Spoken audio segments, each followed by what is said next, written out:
Well, have a fascination with history.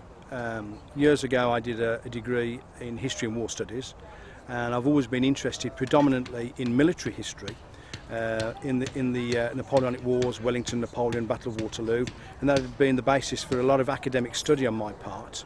But when you actually get into the history business as a reenactor or an interpreter, a whole new vista opens up to you, and although military history is a particular interest of mine, when you start studying and researching, actually it's the social and the domestic history that is infinitely more interesting, because that is everyday life. That is something that everybody can associate with, and whether you're the highborn in the time of Jane Austen or the lowborn or the lesser sort, we can all identify with that, because that's something we're all drawn from. So whether it's eating or dining or clothing, honours of the table, taking tea, how servants operated, how the people worked in everyday life, the social and the domestic elements, to my mind, are infinitely more interesting because everybody can identify with it. So it's a case of putting the history, military history, into a context with everything else that surrounds it. Remind us again what you do for a living, John.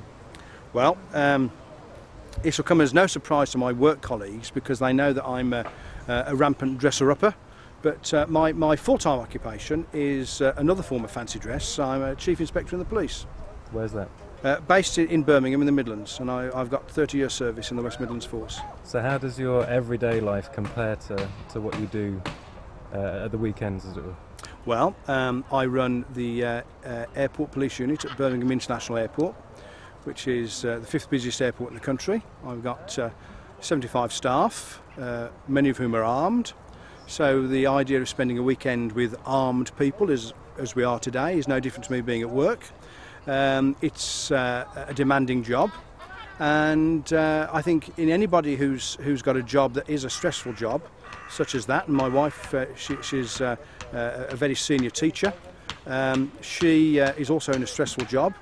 And I think whatever you do, you need to have some form of outlet, whether it's sport or collecting something, or in our case it's doing history. And I think it brings you a richness to your life, and so you don't become too narrow in your everyday calling.